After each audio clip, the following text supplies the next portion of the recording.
The New York Times and corporate media with another disastrous take on Bernie Sanders and one of his policy goals. Now, this time they compare his climate emergency plan to President Trump's ridiculous border wall. Now, the article, of course, in question is titled Sanders' Climate Ambitions Thrill Supporters, but Our Experts Aren't Impressed. That, of course, is designed to give you the impression that people that are way smarter than us plebs, us normal people, hate Bernie Sanders' climate plan and show that it's never actually going to work. And so this was written by reporter Lisa Friedman. So now in the article, she first compared Sanders' plan to Donald Trump's border wall by saying, oh, the fossil fuel industry, they're going to pay for it, just like Mexico is supposed to pay for the wall. Okay, well, one thing can be achieved through taxation and imposed regulations, things like carbon taxes, for example. I don't think that's actually in this bill, but it's not actually in this bill, but nonetheless, you can go after the fossil fuel companies and actually, yes, make them pay fines and penalties and then reroute that money into enacting the climate emergency plan. You could actually do that. Whereas getting one country to pay another sovereign or to get another sovereign country to pay for a border wall that they do not want or need is actually exceedingly difficult, if not impossible. So that's a pretty bad comparison, right? But it gets worse, right?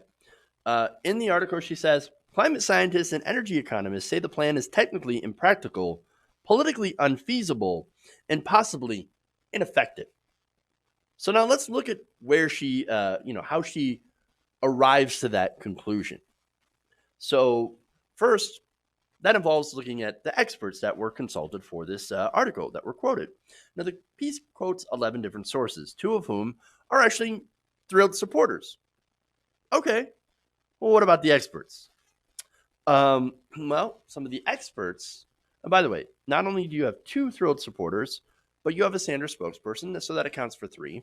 The fourth person is Joel Payne. Now, Joel Payne suggests that Sanders' program doesn't exactly check out.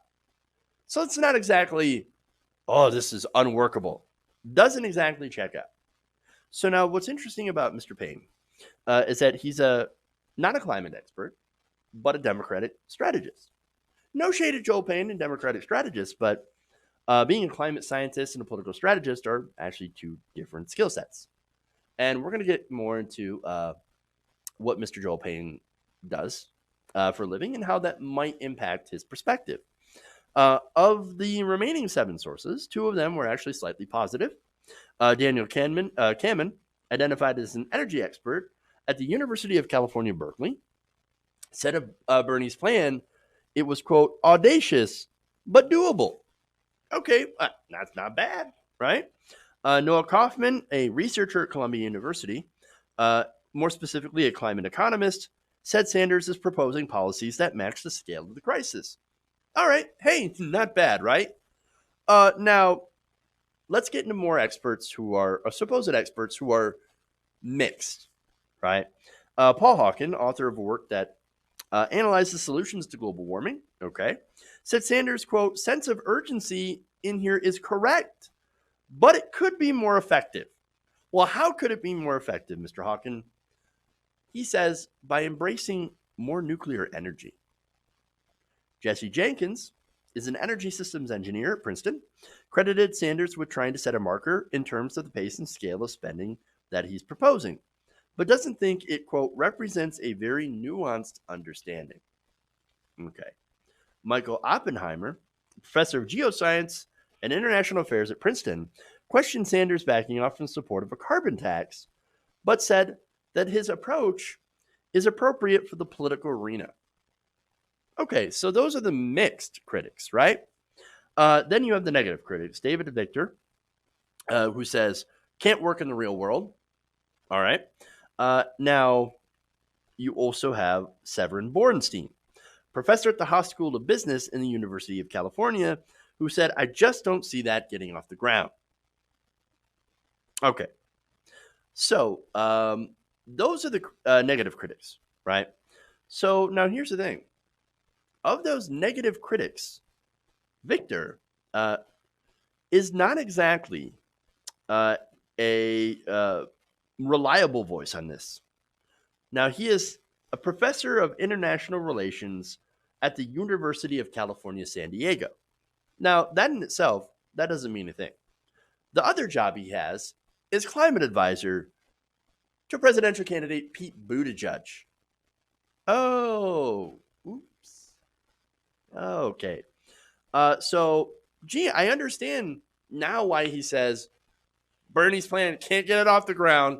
Better go with the more moderate plan from Pete Buttigieg, who I am the climate advisor for. Now, to be fair, the New York Times did point that out.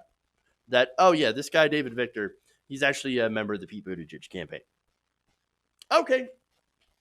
Hey, at least you did that, right?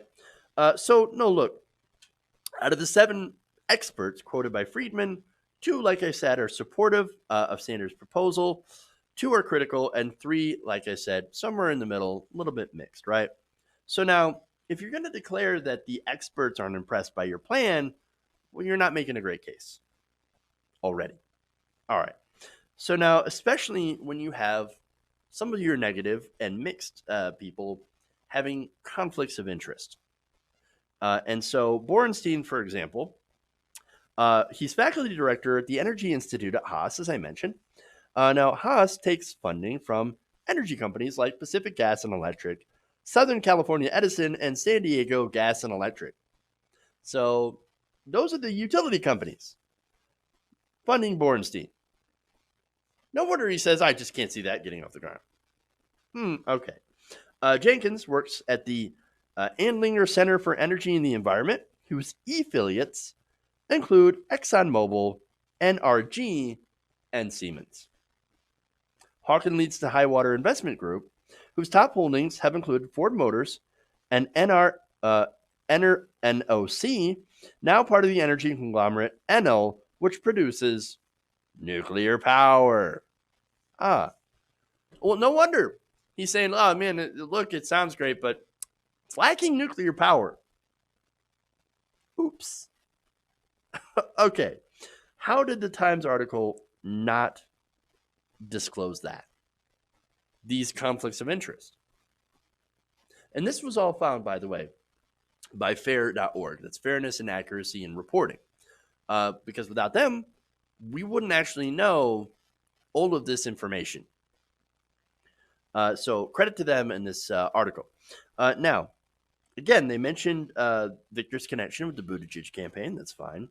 But they didn't note that he runs the UCSC's Laboratory in International Law and Regulation, which was also funded by BP and the Electricity Industries Electric Power Research Institute. So Buttigieg, of course, broke the fossil fuel money pledge, the no fossil fuel money pledge, and of course takes all these corporate donations. So the Buttigieg campaign is currently soaking up millions of dollars in fossil fuel corporation funding. So now Payne, by the way, in addition to being a Democratic strategist, going back to him, is also a PR consultant who has worked for General Motors, South Jersey Gas, and the American Chemistry Council. So look, all of these are large conflicts of interest. But look, it could also be bias, right? And I'll give you an example of that. And the bias, of course, would be against the sweeping changes like what Bernie Sanders is proposing in our energy system. So now let me give you an example of how it could just be, it might not actually have that big of an impact, but is important to know. Kaufman works at Columbia Center on Global Energy Policy, which is backed by BP, Shell, ConocoPhillips, and ExxonMobil. Now, Kaufman is supportive of Bernie Sanders and his program. Okay. So, yes, you can work for a place that's funded by fossil fuels and still be in favor of Senator Sanders and his transformational plan. And so let's be completely fair about that. But a lot of these others, they either have some sort of, bias that they're not entirely sure of, or they know exactly how their bread is buttered. So now the real issue here, pointed out by Fair, is that corporations give money to think tanks in order to influence scholarships in their favor. And that's what's important here. So now, when the Times fails to note that these connections are there, just to give people transparency, just to inform them that, hey, this supposed expert on the issue has these possible conflicts of interest that could cloud their, opinions on these policies. When they don't disclose that, they actually do their readers a gigantic disservice. And not only that, but it, of course, does have a way of influencing people, as the New York Times has massive reach. And of course, massive, I guess, how do we say? I guess they're considered respectable, right? Respectable by the Washington establishment, respectable by those who pay attention in New York and Washington and LA. And so that respectability, right, goes into it's part of their brand. And so they can't straight up do stuff like this, and claim that democracy dies in darkness and that they're the epitome of journalism. No, this is ridiculous. This is not journalism. This is basically trying to do another hit against Bernie Sanders and his plans, because it would have a giant impact on industry. So now, and here's the thing, I suspect the whole thing, like this whole article, the entire point was to do just that. Friedman, for example, she could have done a comparison between Bernie Sanders' plan and, for example, Donald Trump's plan, or some of the other candidates' plans, if they even have them. Instead, what she did is ask some supposed experts and then basically make a ridiculous comparison between Donald Trump, and Bernie Sanders, and these two policies, the climate plan versus the border wall, which are not supposed to be, there's no comparison between the both of them. But they can't help themselves. They're all part of this bubble, and they cannot fathom that someone like Bernie Sanders, how he can come in and advocate for real change and actually be taken seriously.